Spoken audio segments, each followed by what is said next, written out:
نحمده ونصلي ونسلم على رسوله الكريم اما بعد فاعوذ بالله من الشيطان الرجيم بسم الله الرحمن الرحيم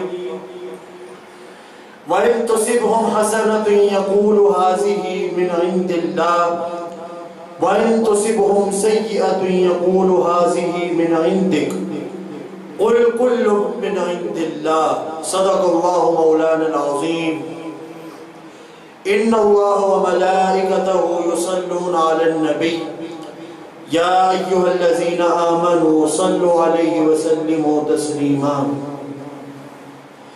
الصبح بدا من طلعته والليل دجا من وفرته فاق الرسل فضلا وعولا أهدى السبل لدلالته كنز الكرم مولى النعم هادي الأمم لشريعته وجبريل أتى ليلة أسرى والرب دعا لحضرته فمحمدنا هو سيدنا والعز لنا لإجابته يا أكرم الخلق ما لي من ألوذ به سواك عند حلول الحادث العممی۔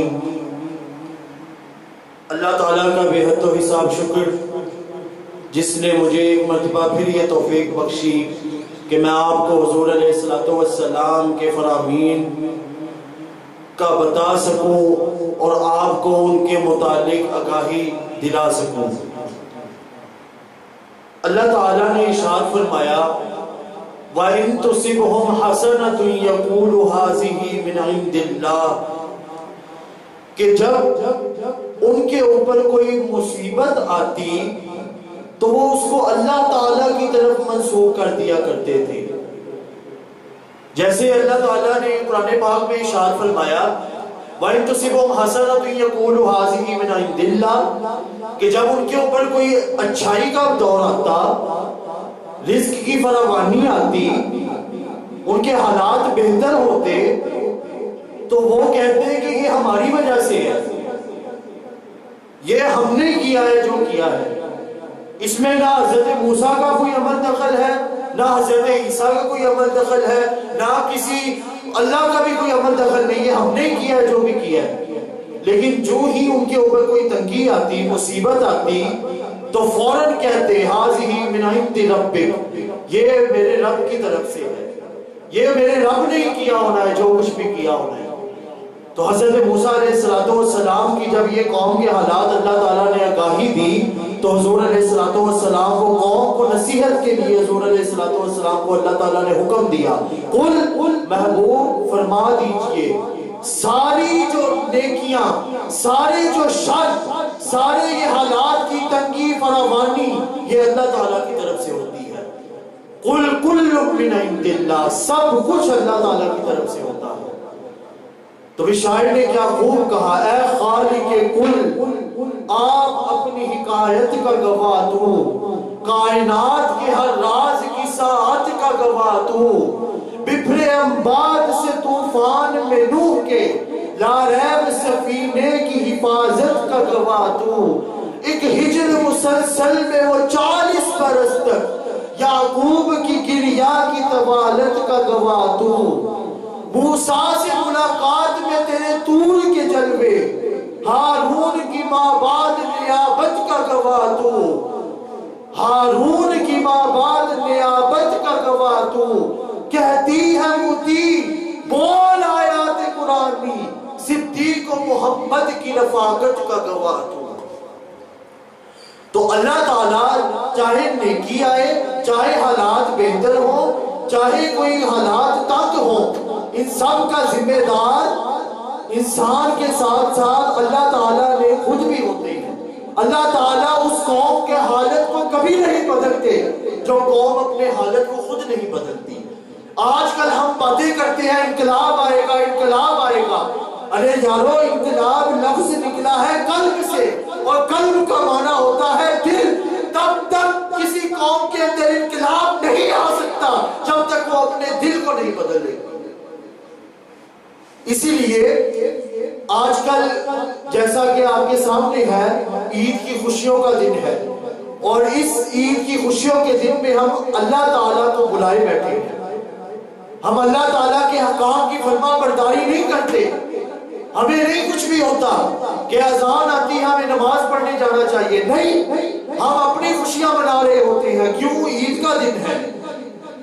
اللہ تعالیٰ نے ارشاد فرمایا تھا قُلْ بِفَضْلِ اللَّهِ وَبِرَحْمَتِهِ فَبِذَلِكَ فَلْيَفْرَحُوا، کہ جب اللہ تعالیٰ کا فضل آئے، اللہ تعالیٰ کی رحمت آئے تو خوشیاں مناؤ. لیکن خوشیاں منانے کے ساتھ ساتھ اللہ تعالیٰ نے یہ بھی ارشاد فرمایا تھا لَإِن شَكَرْتُمْ لَأَزِيدَنَّكُمْ، اگر تم شکر کرو گے تو تمہیں مزید دوں گا. ہم کتنا شکر کرتے ہیں؟ کبھی ہم نے سوچا کیا ہم کبھی نماز پڑھنے گئے ان دنوں کے اندر؟ رمضان میں تو ہم بڑی نمازیں پڑھتے تھے، بڑے ہم جو ہے نمازی متقی پرہیزگار ہوا کرتے تھے، قرآن پاک کی تلاوت کیا کرتے تھے. لیکن عید کی خوشیوں کے دن ہم اللہ تعالیٰ کے احکام کو بھولے بیٹھے ہیں.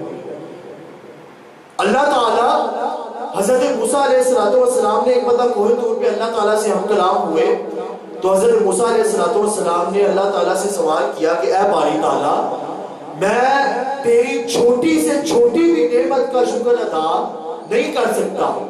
500 سال کے میرے اعمال ایک پلڑے میں رکھ دیے جائیں اور دوسرے پلڑے کے اندر ایک چھوٹی سی نعمت جو تو نے مجھے عطا کی وہ رکھ دی جائے تو وہ اس کی برابری نہیں کر سکتی.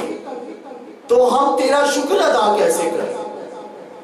تو اللہ تعالیٰ نے ارشاد فرمایا الآن شکرتنی، تمہارے دل کے اندر یہ احساس پیدا ہو جائے کہ تم میری نعمتوں کا شکر ادا نہیں کر سکتے. اس احساس کا پیدا ہونا ہی میرا شکر کہلاتا ہے. اس احساس کا پیدا ہونا ہی میرا شکر کہلاتا ہے. تو ہم خوشیوں کے پیچھے تو بڑا دوڑتے ہیں، لیکن کوئی مصیبت آئے خوشیوں میں ہم اللہ تعالیٰ کے احکام کو بھلا دیتے ہیں، اللہ تعالیٰ کی طرف رجوع نہیں کرتے. لیکن جب خوشیاں ختم ہو، کوئی تنگی آئے، مصیبت آئے تو بھاگے بھاگے اللہ تعالیٰ کی طرف جاتے ہیں. حضرت موسیٰ علیہ السلام دوسرا واقعہ، ایک مطلب کوہ طور پہ گئے، جلیل القدر نبی تھے، تو کوہ طور کے اوپر اللہ تعالیٰ کو کہتے کہ اے باری تعالیٰ میرے پیٹ کے اندر درد ہو رہی ہے. اللہ تعالیٰ نے ارشاد فرمایا موسیٰ سامنے جاؤ، ایک جنگل ہے، وہاں پہ ایک مختلف قسم کی ایک بوٹی ہوگی، اس کو توڑو، پانی میں ملاؤ اور وہ پیو، اللہ میں تمہیں شفا دے دوں گا. حضرت موسیٰ علیہ السلام گئے، وہ بوٹی ڈھونڈی، اس کو پانی میں ملایا، پیا، شفا یاب ہو گئی. کچھ دن گزرے تو دوبارہ پھر وہی پیٹ میں درد شروع ہو گئی. پھر اللہ تعالیٰ کے پاس نہیں گئے. اب ان کو پتا تھا کہ وہ بوٹی سے شفا ملی ہے، اللہ تعالیٰ کے پاس نہیں گئے، سیدھا اس بوٹی کی طرف گئے، وہ بوٹی پانی کے اندر ڈالی، پی لی، اللہ تعالیٰ نے شفا نہیں دی. پیٹ میں اور درد بڑھ گیا. اب بھاگے بھاگے اللہ تعالیٰ کی بارگاہ میں گئے، کہتے ہیں باری تعالیٰ پہلے تو اسی بوٹی سے مجھے شفا ملی تھی، اب اس بوٹی سے مجھے شفا نہیں ملی. تو اللہ تعالیٰ نے ارشاد فرمایا اے موسیٰ پہلے جب تمہارے اوپر مصیبت آئی تھی تو تم میرے پاس آئے تھے، لیکن اب جب تمہارے اوپر مصیبت آئی ہے تو تم میرے پاس نہیں آئے. تو پتا چلا کہ مصیبت کا حل تب تک ممکن نہیں ہو سکتا جب تک ہم اللہ تعالیٰ کی طرف رجوع نہ کریں. ہم بڑا اچھائیوں کی طرف دوڑتے ہیں، خوشی حاصل کرنے کی طرف دوڑتے ہیں. آج کل ہمارے معاشرے میں اربوں پتی، کروڑوں پتی، اتنا پیسہ ہوتا ہے، اتنی دولت ہوتی ہے، لیکن گھر کے اندر سکون نہیں ہوتا، آرام نہیں ہوتا. اولاد ستاتی ہے، کوئی اولاد کا ستایا ہوا ہے، کوئی غموں کا ستایا ہوا ہے، کوئی دکھوں کا ستایا ہوا ہے. ارے اتنی دولت ہونے کے باوجود بھی کوئی دکھی کیسے رہ سکتا ہے؟ تو اس کا صاف صاف یہی مطلب ہے کہ ہم نے اللہ تعالیٰ کے احکاموں کو بلا دیا ہے. ہم اللہ تعالیٰ کے احکاموں کی طرف اب رجوع نہیں کرتے. اللہ تعالیٰ کیا کہتا ہے ہمیں کوئی فرق نہیں پڑتا اس سے. اللہ تعالیٰ کے احکاموں کی طرف رجوع کرے نا تو پھر آپ کو میں ایک واقعہ سناتا ہوں کہ جب اللہ تعالیٰ کے احکام بندہ ماننے لگ جائے تو پھر انسان کیا سے کیا بن جاتا ہے. ایک مرتبہ ایک بوڑھی اماں اپنے بیٹے کو لے کے نا ایک پیر صاحب کے پاس گئی اور جا کے کہتی کہ یہ میرا بیٹا بیمار ہے، مرنے لگا ہے، تو اس کو آپ بچا لیں. اب وہ پیر صاحب کہتے ہیں کہ جی یہ بچے گا نہیں کیونکہ اس کی بیماری بہت زیادہ بڑھ گئی ہے، اسے بچنا نہیں ہے. یہ کہہ کے وہ اندر چلے گئے. پاس ہی ایک بچہ کھڑا ہوا تھا. اللہ تعالیٰ کے احکام ماننے شروع کر دے تو اللہ تعالیٰ نہیں دیکھتا کہ کوئی بچہ ہے, اللہ تعالیٰ نہیں دیکھتا کوئی جوان ہے, اللہ تعالیٰ نہیں دیکھتا کہ کوئی بوڑھا ہے. بس اللہ کے احکام کو ماننا شروع کر دے, اللہ تعالیٰ وہاں سے دیتا ہے کہ جہاں سے بندے کا وہم و گمان بھی نہیں ہوتا. تو اس بچے نے نا جب دیکھا نا کہ پیر صاحب نے تو ہار مان لی ہے, انہوں نے کہا کہ جی اس کا نہیں علاج ہو سکتا. تو اس بچے نے کہا بی بی اس کا علاج ہوگا, اللہ تعالیٰ اس کو شفا یاب کرے گا. آگے سے وہ پیر صاحب نے جب یہ بات سنی نا تو باہر آ گئے, کہتے یہ کیا تم کہہ رہے ہو, کیسے شفا یاب کرے گا, یہ دیکھو مر گیا ہے. آگے سے وہ بچہ کہتا نہیں بی بی ذرا اس کا کپڑا اتار کر دیکھو یہ زندہ ہے. انہوں نے جب کپڑا اتار کر دیکھا تو بچہ بالکل زندہ تھا.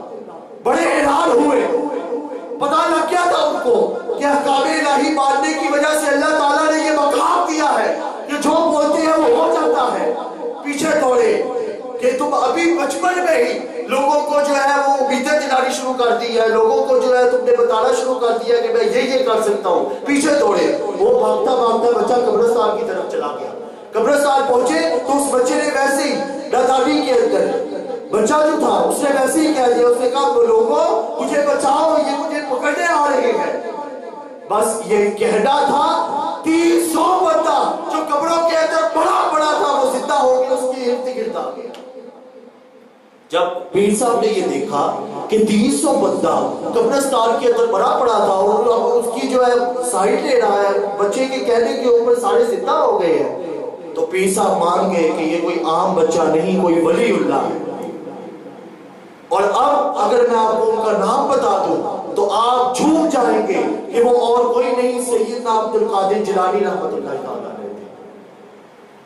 سبب کیا تھا, کس چیز نے ان کو اس مقام پہ پہنچایا, کون سی چیز ان کو اس رتبے میں لے کر آئی, کس چیز نے ان کو یہ عہدہ دیا, یہ شرف دیا, یہ مقام دیا. وہ اور کوئی نہیں, احکام الہی کی پابندی تھی. احکام الہی کو اپنی زندگی میں نافذ کرنا تھا. بس اس چیز نے ان کو یہ رتبہ اور یہ مقام دے دیا. تو خوشی ملے تو اس کا ہرگز یہ مطلب نہیں ہوتا کہ ہم اوروں کو بھول جائیں. ارے وہ رب تب تم فجر کی نماز نہ پڑھو, کبھی نہیں ملائکہ کو بلا کے کہے گا وہ رب کہ یہ سورج جو میرا سورج ہے اس کی کرنیں اس کے گھر تک نہیں پہنچنی چاہیے. کبھی نہیں رب بولے گا اس کو رزق نہیں ملنا چاہیے, اس نے میری نماز نہیں ادا کی. کبھی رب یہ نہیں کہے گا اس کو لباس نہیں ملنا چاہیے, اس کو خوراک نہیں ملنے چاہیے, اس کو رہن سہن کا ماحول نہیں ملنا چاہیے کیونکہ اس نے میری نماز ادا کی. نہیں, تم نماز نہ ادا کرو پھر بھی تمہارے گھر میں سورج کی کرنیں آتی ہیں, بارش ہو پھر بھی تمہارے گھر اس کی بوندیں آتی ہیں, رزق تمہیں ملتا ہے, ہر چیز ہر نعمت تمہیں ملتی ہے. وہ رب اتنا کریم ہے, تم نافرمانی کرتے ہو پھر بھی تمہیں عطا کرتا ہے.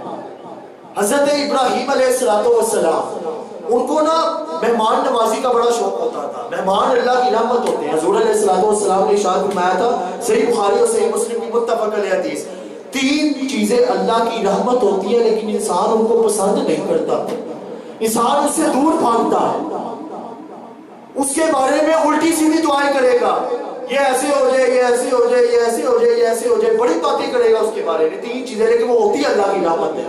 پہلے نمبر پہ بیٹی, وہ اللہ کی رحمت ہوتی ہے لیکن کچھ لوگوں کو پسند نہیں ہوتی. پچھلا جاہلیت کا زمانہ دیکھیں, زندہ درگور کر دیا کرتے تھے. آج کل بھی آپ گاؤں والی سائڈ پہ چلے جائیں, دیہات میں چلے جائیں, وہاں پہ وہ بیٹیوں کے ساتھ ان کو حصہ نہیں دیتے وراثت کے اندر. تو بیٹی اللہ کی رحمت ہوتی ہے. صحابہ نے پوچھا دوسرے نمبر پہ, حضور علیہ السلام نے ارشاد فرمایا دوسرے نمبر پہ بارش. بارش اللہ کی رحمت ہوتی ہے, لوگوں کو پسند نہیں آتی, کہتے ہیں یار بارش نہ ہو, آج کل ہمارے چلے بس بارش نہیں ہونی چاہیے, بارش ہوگی تو ہمارا سارا کام خراب ہو جائے گا. تو یہ اس سے بھی دور بھاگتے ہیں لیکن یہ بھی اللہ کی رحمت ہوتی ہے. اور تیسرے نمبر پہ حضور علیہ السلام نے ارشاد فرمایا جو تیسری چیز اللہ کی رحمت ہوتی ہے وہ ہوتا ہے مہمان. مہمان اللہ کی رحمت ہوتا ہے لیکن ہم مہمانوں سے بھی دور بھاگتے ہیں. پہلے دن آئیں گے بڑی خدمت کریں گے, دوسرے دن بھی بڑی خدمت کریں گے, تیسرے دن بھی بڑی خدمت کریں گے, چوتھے دن سے وہ ہمارے لیے عذاب بن جائے گا. طرح طرح کے بہانے بنائیں گے اس کو گھر سے نکالنے کے. تو مہمان بھی اللہ تعالیٰ کی کیا ہوتے ہیں, رحمت ہوتے ہیں. یہ 3 چیزیں جس گھر میں اگر آ جائے تو سمجھ لو اللہ کی رحمت آئی ہے. تو اللہ کی رحمت آئے تو اللہ تعالیٰ نے ارشاد فرمایا کہ تم خوشی مناؤ.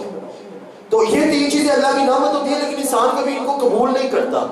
تو حضرت ابراہیم علیہ السلام اس کی قیمت جانتے تھے، اس کی قدر جانتے تھے. مہمان نوازی کا بڑا شوق تھا. کبھی بھی خود اکیلے بیٹھ کے کھانا نہیں کھاتے تھے، کبھی بھی انہوں نے اکیلے کھانا نہیں کھایا. جب بھی کھانے کی باری آتی تو گلیوں کے اندر گھومنے لگ جاتے. مہمان کو چاہے ان کو دور دور تک جانا پڑتا، مہمان کو ڈھونڈ کے لاتے، اس کو اپنے ساتھ بٹھا کے کھانا کھلاتے. اب میں آپ کو بتانے جا رہا ہوں کہ ہم جتنی مرضی نافرمانی کریں، خوشی آتی ہے نا اللہ کو بھول جاتے ہیں، نافرمانیاں کرتے ہیں. دیکھیں اور آپ کتنا کریم ہے. ایک مرتبہ حضرت ابراہیم علیہ السلام نے مہمان ڈھونڈ رہے تو ایک بندہ ان کو ملا، ان کو لے کر آگے تو آ کے بٹھایا، بھنا ہوا گوشت لا کے دیا. قرآن پاک میں آتا ہے وَجَاءَ بِعِجْلٍ حَنِيذٍ، ان کو بھنا ہوا گوشت لا کے دیا. وہ کہنے لگے کھاؤ. وہ جب کھانے لگا نا تو حضرت ابراہیم علیہ السلام نے ارشاد فرمایا کہ نہیں رکو، کھانا جو جس مہمان کو بھی میں کھلاتا ہوں، لیکن شرط یہ ہے کہ میرے رب کا نام لے کر کھانا ہوگا. جب تک میرے رب کا نام نہیں نہ لو گے یہ کھانا نہیں کھانے دوں گا. میرے رب کا نام لو. وہ کہتا ہے نہیں میں تو اپنے دیوتاؤں کا نام لوں گا، اپنے بتوں کا نام لوں گا، میں تمہارے رب کا نام نہیں لوں گا. حضرت ابراہیم علیہ السلام نے کہا اچھا تم چلے جاؤ، میں کوئی اور مہمان ڈھونڈ لوں گا، میں نے نہیں تمہیں کھانا دینا. اب یہ گیا، پیچھے سے فرشتہ آ گیا، وہ کہنے لگا کہ اللہ تعالیٰ نے پیغام بھیجا ہے کہ تم نے میرے بندے کو ناراض کر دیا. حضرت ابراہیم علیہ السلام بڑے کشمکش پہ آئے، بھاگے اس کی طرف. ڈھونڈتے ڈھونڈتے وہ کافی دور جا چکا تھا. بڑی دیر بعد، بڑی مشقت بعد اس کو ڈھونڈا اور کہا کہ آؤ آ کے میرے گھر میں نے جو بھنا ہوا گوشت پکایا ہے وہ کھا لو.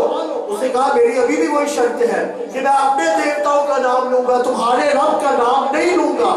حضرت ابراہیم علیہ السلام نے کہا چلو اپنے دیوتاؤں کا نام لے لو، اپنا جن کو تم پوچھتے ہو ان کا ہی نام لے لو، لیکن آگے ایک بندہ روٹی کھا لو.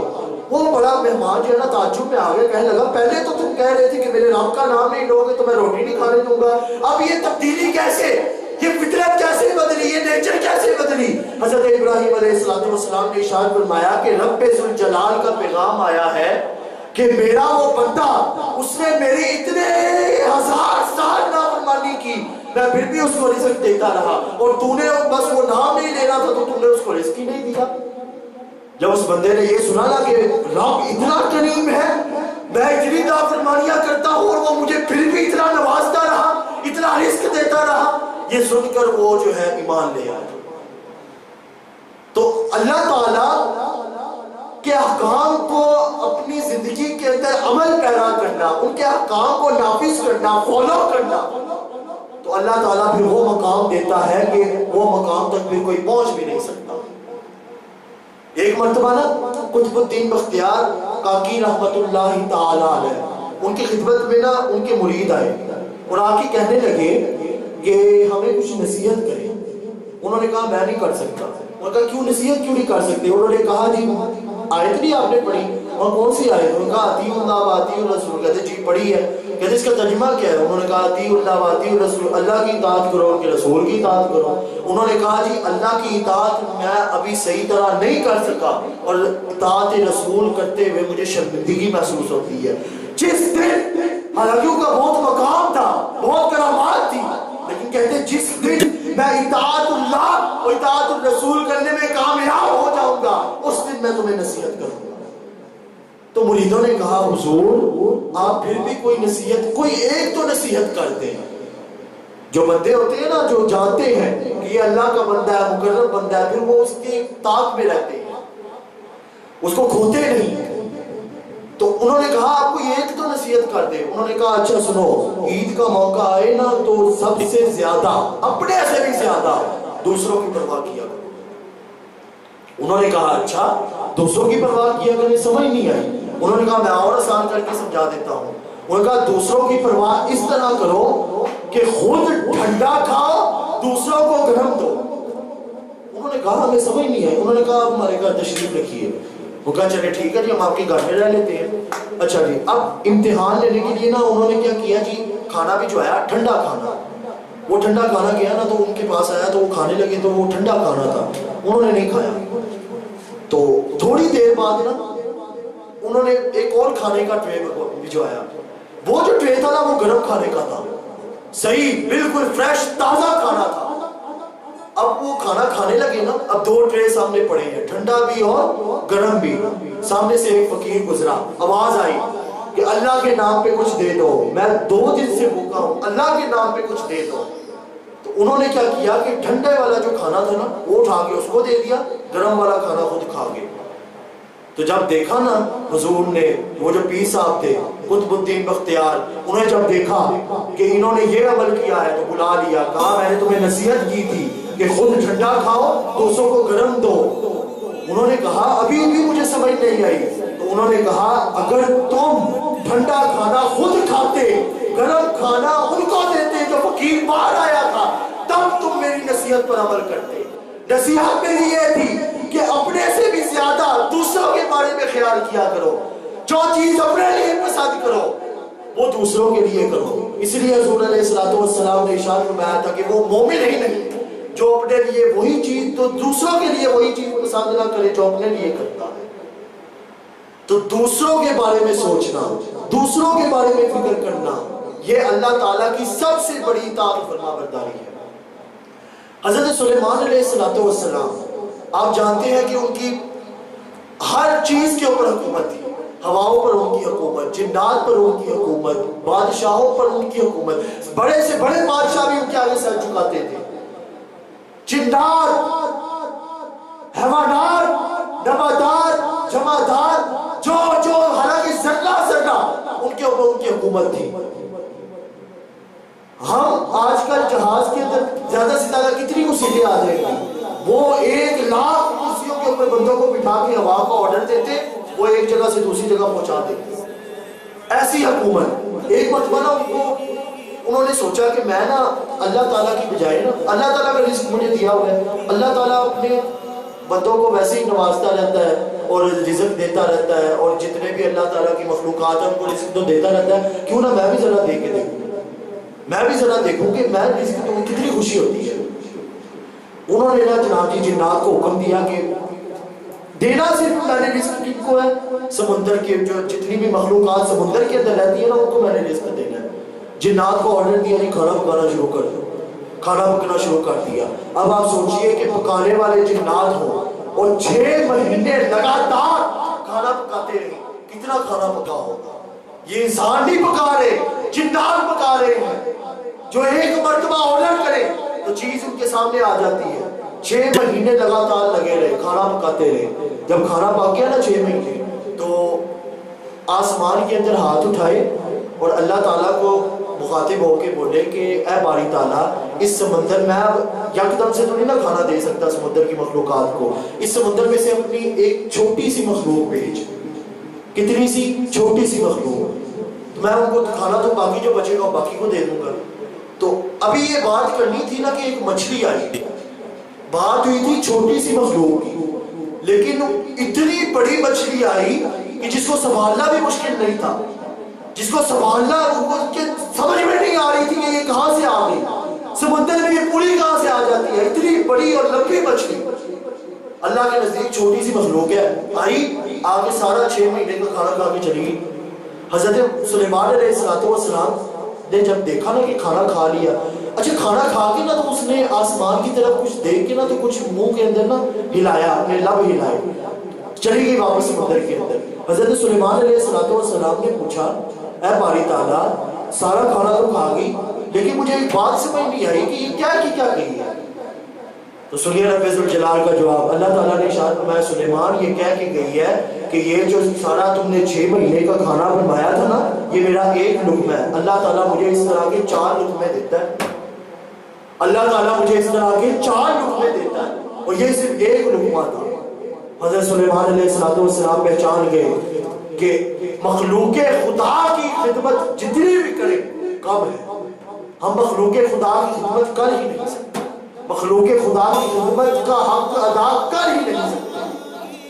تو مخلوق خدا کی خدمت کرنا، دوسروں کے بارے میں سوچنا، احکام الہی کو اپنانا، اور اللہ تعالیٰ کو سب احکام الہی اپنانا ہے نا، احکام الہی اپنانا ہے، تو اللہ تعالیٰ کا سب سے اچھا کام یہی ہے کہ دوسروں کو کھانا کھلانا، دوسروں کو پرواہ کرنا، دوسروں کو اچھا حال میسر کرنا، خوشحالی دینا۔ یہ اللہ تعالیٰ کا حج کے لیے نکلے تو حج پہ گئے نا، تو حج کر رہے ہیں تو جو ہے نا یکدم سے نا غنودگی طاری ہو گئی، نیند میں چلے گئے. نیند میں نا فرشتوں کی ملاقات ہو رہی تھی آپس میں. اب وہ دیکھ رہے ہیں، خواب آ رہے ہیں ان کو. فرشتے آپس میں کہہ رہے ہیں جی دیکھو 6 لاکھ جو ہے نا حاجی یہاں پہ عمرہ کر رہے ہیں. 6 لاکھ حاجی، کسی کا عمرہ قبول نہیں ہونا، عمرہ بھی قبول نہیں ہونا، حج بھی قبول نہیں ہونا. وہ دیکھ کے بڑے حیران ہوئے، کہتے ہیں 6 لاکھ حاجی، کسی کا نہ عمرہ قبول ہونا ہے نہ حج قبول ہونا ہے، ہونا کس کا ہے؟ یہ بھی مشقت کر رہے ہیں، ہونا بھی کس کا قبول ہے؟ تو ساتھ ہی فرشتوں کی نا آپس میں گفتگو ہو رہی ہے. ابھی خواب دیکھ رہے ہیں، گفتگو ہو رہی ہے.